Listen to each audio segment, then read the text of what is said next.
Hare Krishna, the final shloka from the 6th chapter, Dhyana Yoga.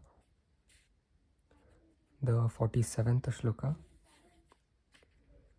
Yoginam api sarvesham mad gatenantara atmana shraddhavan bhajate yo mam same yuktatamo matah.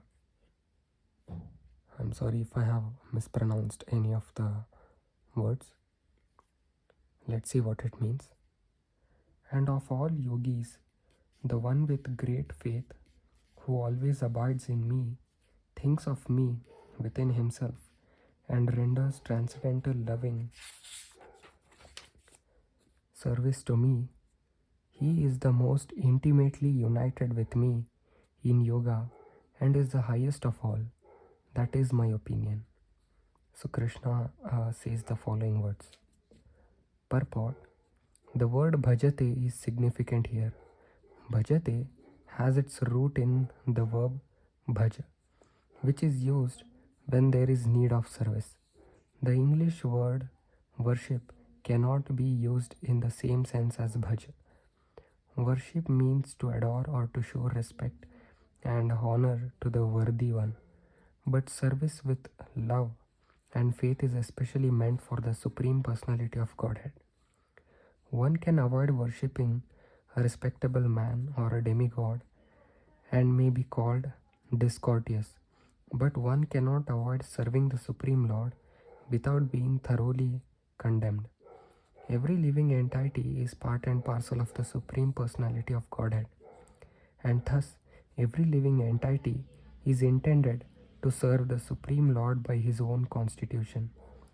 Failing to do this, he falls down. The Bhagavatam confirms this as follows.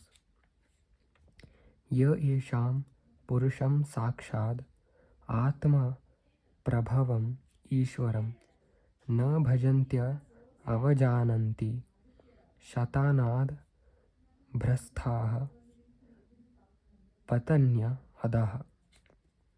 Anyone who does not render service and neglects his duty unto the primeval Lord, who is the source of all living entities, will certainly fall down from his constitutional position. In this verse also the word bhajanti is used. Therefore, bhajanti is applicable to the Supreme Lord only, whereas the word worship can be applied to demigod or any other common living entity. The word avajananti used in this word of Srimad Bhagavatam is also found in the Bhagavad Gita. Avajananti mam mudhaha. Only the fools and rascals deride the Supreme Personality of Godhead, Lord Krishna. Such fools take it upon themselves to write commentaries on the Bhagavad Gita without an attitude of service to the Lord. Consequently, they cannot properly distinguish between the word bhajanti and the word worship. The culmination of all kinds of yoga practices lies in Bhakti Yoga. All other yogas are but means to come to the point of Bhakti in Bhakti Yoga. Yoga actually means Bhakti Yoga. All other yogas are progression towards the destination of Bhakti Yoga. From the beginning of Karma Yoga to the end of Bhakti Yoga is a long way to self-realization. Karma Yoga without fruitive results is the beginning of this path. When Karma Yoga increases in knowledge and renunciation, the stage is called Gnana Yoga. When Gnana Yoga increases in meditation on the Supersoul by different physical processes, and the mind is on him, it is called Ashtanga Yoga. And when one surpasses the Ashtanga Yoga and comes to the point of the Supreme Personality of Godhead, Krishna, it is called Bhakti Yoga, the culmination. Factually, Bhakti Yoga is the ultimate goal. But to analyze Bhakti Yoga minutely, one has to understand these other yogas. The yogi who is progressive is therefore on the true path of eternal good fortune. One who sticks to a particular point and does not make further progress he is called by that particular name. Karma Yogi, Gnana Yogi or Dhyana Yogi, Raja Yogi, Hatha Yogi, etc. If one is fortunate enough to come to the point of Bhakti Yoga, it is to be understood that he has surpassed all other yogas. Therefore, to become Krishna conscious is the highest state of yoga. Just as when we speak of Himalayan, we refer to the world's highest mountains, of which the highest peak, Mount Everest, is considered to be the culmination. It is by great fortune that one comes to Krishna consciousness on the path of Bhakti Yoga to become well situated according to the Vedic direction. The ideal yogi concentrates his attention on Krishna, who is called Shyama Sundara, who is as beautifully colored as a cloud, whose lotus-like face is as effulgent as the sun, whose dress is brilliant with jewels, and whose body is flower garlanded. Illuminating all sides is his gorgeous luster, which is called the Brahma Jyoti.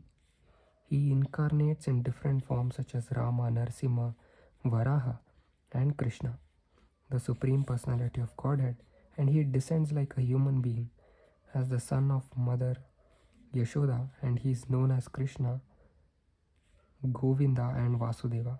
He is the perfect child, husband, friend, and master, and he is full with all opulences and transcendental qualities. If one remains fully conscious of these features of the Lord, he is called the highest yogi. This stage of highest perfection in yoga can be attained only by Bhakti Yoga, as is confirmed in all Vedic literature. Yasya deve para bhaktir, yata deve tatha gurau, tasyaite kathitha yahartha, prakashante mahatmanah. Only unto those great souls who have implicit faith in both the Lord and the spiritual master are all the imports of Vedic knowledge automatically revealed. Shvetashvataropanishad. Bhaktir asya bhajanam tad ihamutropadhi nairasyenam musmin manha kalpanam etad eva naishkarmyam. Bhakti means devotional service to the Lord, which is free from desire for material profit, either in this life or in the next. Devoid of such inclinations, one should fully absorb the mind in the Supreme. That is the purpose of Naishkarmya. Gopala Tapani Upanishad. These are some of the means for performance of bhakti or Krishna consciousness, the highest perfectional stage of the yoga system. Thus end the Bhakti Vedanta purports to the 6th chapter of the Srimad Bhagavad Gita in the matter of Dhyana Yoga.